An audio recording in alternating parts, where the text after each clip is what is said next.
The U.S. Supreme Court receives approximately 7,000 to 8,000 petitions for review. However, it grants less than 2% of these cases. So when the Supreme Court agrees to hear a case related to qualified retirement plans, we follow it closely. On April 17, 2025, the U.S. Supreme Court decided on the case of Cunningham versus Cornell University, having significant implications for retirement plan sponsors and fiduciaries under ERISA, the Employer Retirement Income Security Act. Today, I will share with you what you need to know about the case, what it means for plan sponsors, and what committees should be doing now. So let's begin with what exactly has happened.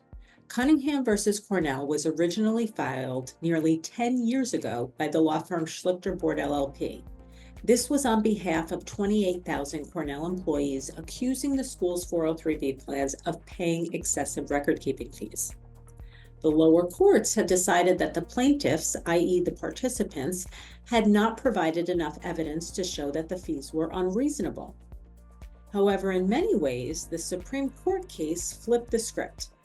They were not tasked with deciding whether the fees were reasonable or not.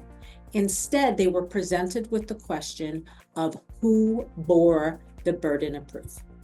Specifically, must a plaintiff, i.e. the participants, plead more than just a prohibited transaction to survive a motion to dismiss? The Supreme Court answered no, in effect lowering the pleading threshold for plaintiffs bringing ERISA prohibited transaction claims. Plaintiffs do not need to preeminently disprove exemptions under ERISA when filing a claim.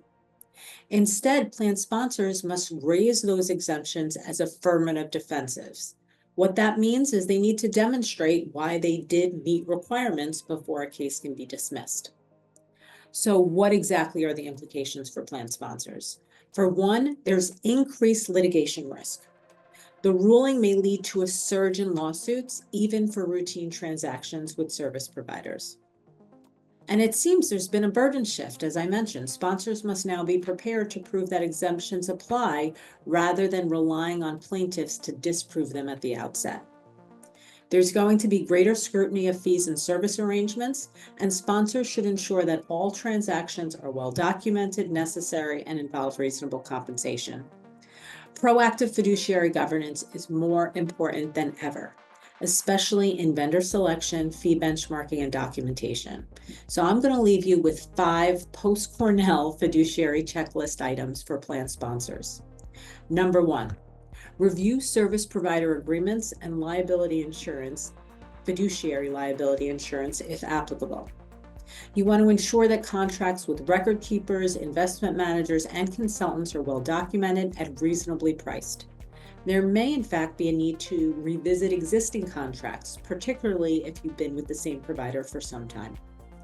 And in the case of fiduciary liability insurance, the devil's in the details. Understand what it does and what it does not cover, specifically inquiring about the duty to defend. Number 2, benchmark fees regularly. I know this is a trend and a theme that we hear on, but it's so important to conduct regular fee benchmarking or competitive bidding at least every 3 to 5 years. You want to maintain records of fee comparisons, the rationale for provider selection. Important note, you don't have to choose the cheapest vendor. However, you need to demonstrate value versus cost trade-off is compelling. And as a company, you may also consider paying record keeping or advisory costs directly versus using plan assets. Number 3, engage with prudent experts. Consider hiring an independent co-fiduciary consultant or advisor to the plan. Engage with legal counsel for complex transactions as appropriate. Number 4, maintain detailed meeting minutes. The key here is if it's not recorded, it did not happen. So you want to record all fiduciary decisions, service provider evaluations, fee reviews, investment changes, including supporting material, and of course, expert input. And lastly, conduct annual fiduciary training. You need to empower committee members by educating them, and you can certainly rely upon those consultants and experts that you're bringing in to support the committee to educate them on ERISA fiduciary duties, prohibited transactions, and recent legal developments, just like this Cornell case. We know that any plan can be sued for any reason at any time. This recent action by the Supreme Court seems to pave an easier path towards litigation. However, the retirement plan and legal industries are still in the early stages of digesting the impacts of this ruling. However, the best defense continues to be a well-documented, prudent fiduciary process.